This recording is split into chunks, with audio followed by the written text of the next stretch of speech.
Hello guys, welcome back to my channel. So before I start, may I pray for my country, Nigeria. I pray for peace upon Nigeria in Jesus' name. Father, may you touch our leaders. That spirit of wickedness in their heart, may you take it out of their heart in Jesus' name. Amen.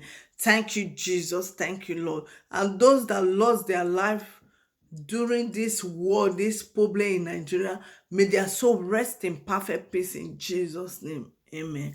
So today I want to talk about our governor. Yes, we all will dey blame Buhari. Not be only Buhari be our problem. Our governor, now see the video when they go everywhere say they put food for warehouse. Eh? Our governor, they put food for warehouse. Eh? When hunger dey Nigeria, people dey cry. They no get where to see food. They no get solution. People dey beg, nobody to even give them. People when their husband don die. People when they no get homeless children dey. People when get many children to survive. Na problem dey dey. Our governor dey keep food for warehouse like that. Some people say the food, the date don even expire for some. Imagine the wicked heart. When I see the video, when I see am, my heart, I feel shame.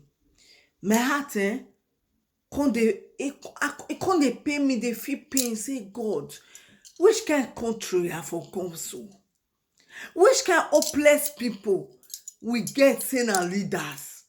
If they come on power, before they wan come on power, they go talk wetin they no go fit do, just to deceive me and you. When they don dey there, na anyhow na they take dey live with us. They no even know if na we vote them in. They no even know if we be citizen. They don't even know if they will help us. They don't even know if they will give us their ear to talk with. Very bad. Nigeria leaders, our governor, now na come for that una bad habit. If una no change for it, I no talk una sabi. Una change. Una no dey see European.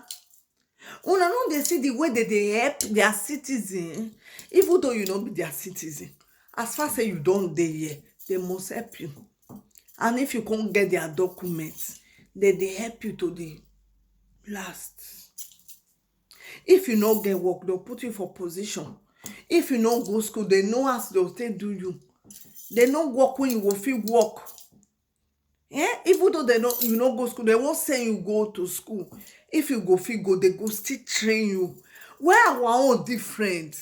Na swear, no be only Nigeria, Africa say o. Ebonoa, Avebonuwa. Leaders in man, our leaders, why are you people wicked? People are there crying for food for this coronavirus. No food to eat. You lock them in, no coming out. And you cannot even provide for them. And you even have the food. And you cannot even give to them. It's wickedness. Woman feel where here. If we are not change, na sabi. This life, nobody go stay this life forever. We all come, na market we come do. One day we go home. We go meet our Father, our Lord Jesus Christ. What you go tell God? Say you do. The same way you take rule. Billions of people dey Africa, dey Nigeria, but they choose you to be a leader for each state as governor. You dey there, you no fit do wetin governor dey do, wetin leader supposed to do. As you be governor for maybe Edo State, you be their baba for Edo State. Their father need to give ear to children. Father need to care for children. Father need to secure children. Father need to feed children. What are you people doing? Shameless governor. Shameless leader. Shameless president. The deaf and dumb president. They say he don't die, some say he die, some say he never die. Okay, mo we assume say Buhari don't die. Our governor who call for Ishi State, Wawe Bunea, una don still die. So I no wan make this my video long. Mo una change. Mo una change, eh? They say youth dey born government things. How una wan make youth do? They are not happy.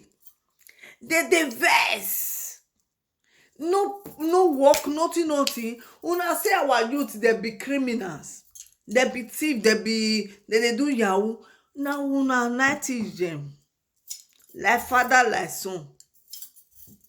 Una be thief. Una no wan help them. How una wan make them do? Hungry. If hungry don't come, you can do anything to just keep your belly okay.